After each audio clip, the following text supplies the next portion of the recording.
Bienvenue dans les Pourquoi Comment de devenir bilingue, le blog qui vous aide à trouver plein de bonnes idées pour apprendre une langue, quel que soit votre âge. Je m'appelle Emmanuelle, j'anime ce blog et je suis la maman de 2 enfants bilingues.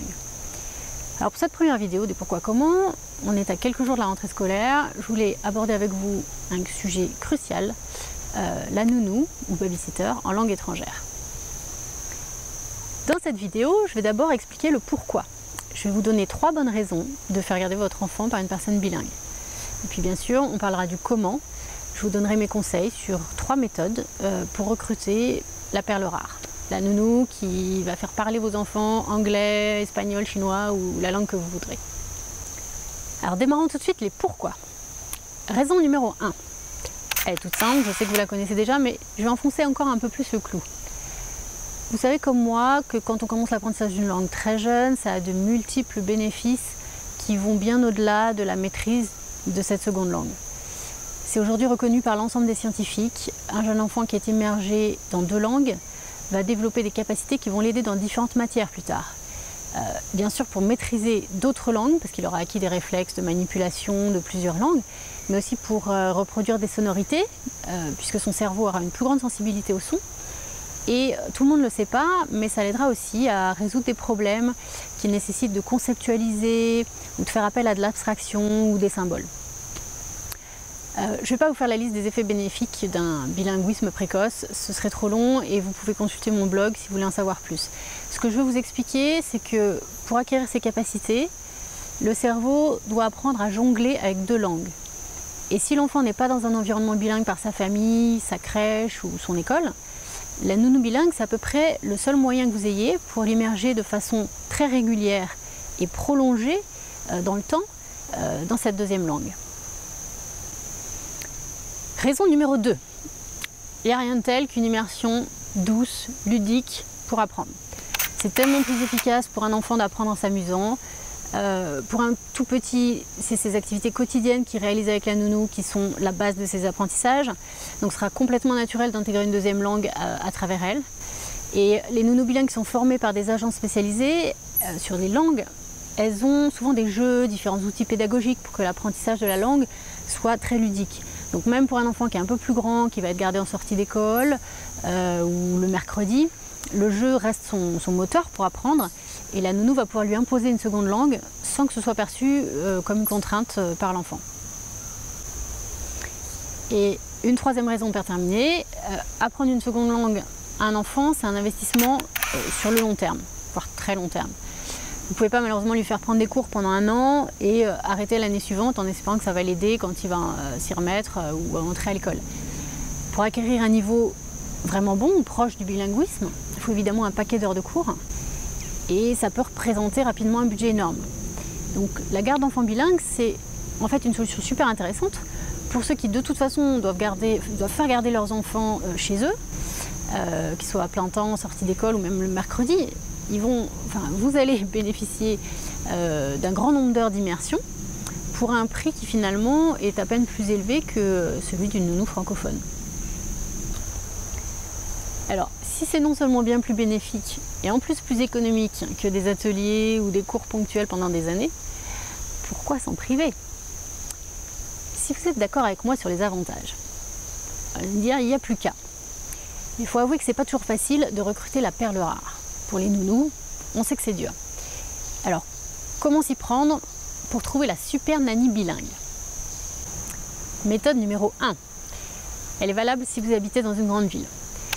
Je vous recommande de passer par une agence spécialisée en recrutement de babysitters bilingues. J'ai personnellement testé les 2 méthodes. Trouver par moi-même l'étudiante bilingue, de confiance, disponible aux bons horaires, ou alors confier cette responsabilité à une agence.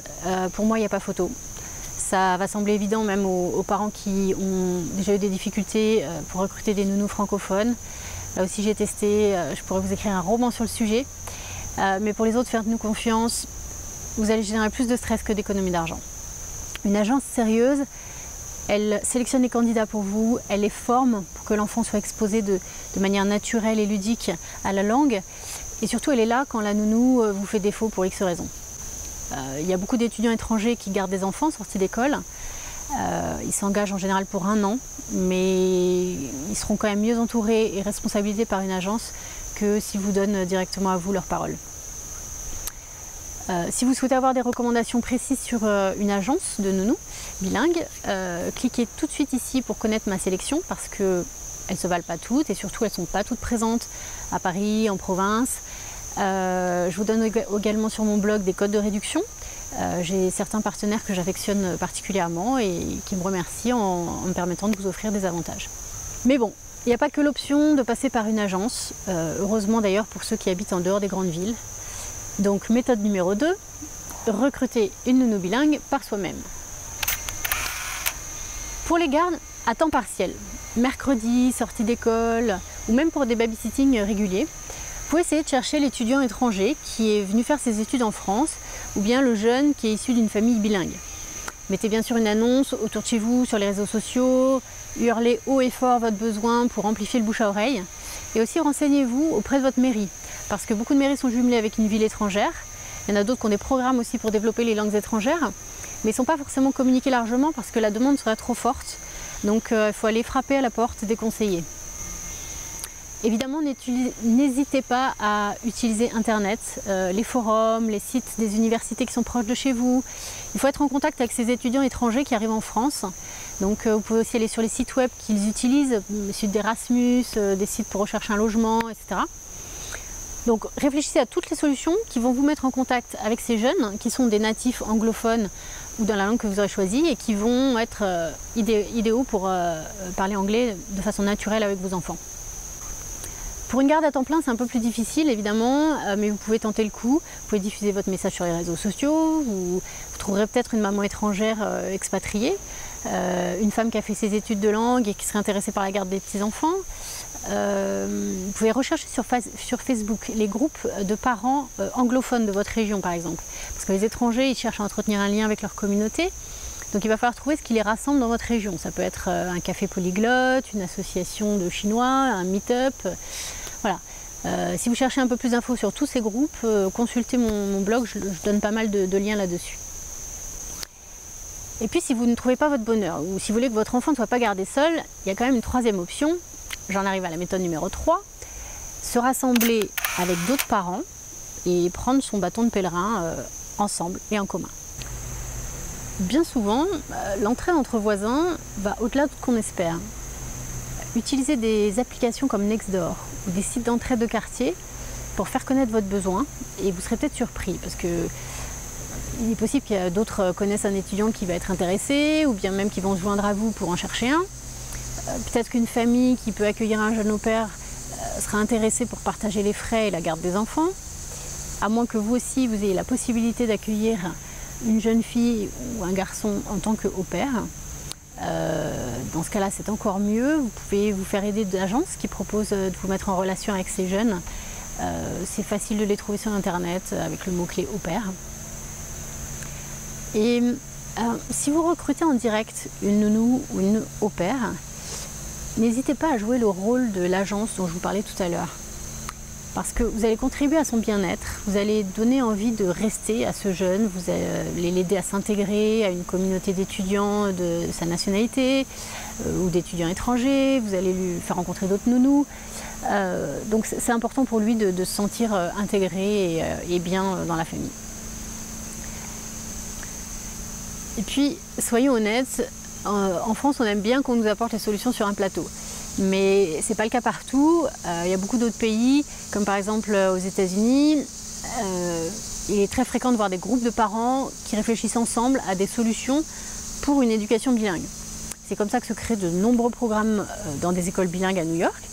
Il y a des associations de parents qui vont les demander, qui exposent leurs arguments et qui y croient dur comme fer. Donc l'idée qu'on est plus forts tous ensemble, je pense que là pour le coup elle est internationale. Donc pourquoi pas vous aussi vous regrouper avec une, puis deux, puis trois familles autour de chez vous et de réfléchir ensemble aux moyens que vous pouvez mettre en œuvre pour garder vos enfants en langue étrangère. Ça peut être une garde partagée toute simple, ça peut être une mini-structure d'accueil. Là aussi, demandez aux mairies et même celles des communes alentours, parce que souvent elles sont au courant avant vous particulier, quand il y a des initiatives qui se créent, des gardes collectives en anglais, des crèches bilingues, voilà. Donc elles vont pouvoir vous aider certainement et en général elles sont prêtes à aider un groupe de parents quand il s'agit d'éducation bilingue. Elles peuvent prêter un local, il peut y avoir plein d'autres idées. Donc n'hésitez pas à élargir et à vous rassembler. J'espère vous avoir convaincu et peut-être un peu aidé sur le sujet. Bien sûr, consultez devenirbilingue.com pour plus d'infos sur ce sujet et suivez le blog parce qu'il y a beaucoup d'autres sujets sur le bilinguisme et l'apprentissage des langues. Donc suivez-moi sur les réseaux sociaux et on se retrouve très bientôt. Merci.